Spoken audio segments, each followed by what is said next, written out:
Listen to his voice. Do not be afraid. Do not be afraid.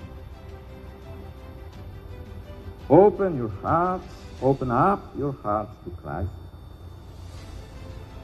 The deepest joy there is in life is the joy that comes from God and is found in Jesus Christ, the Son of God.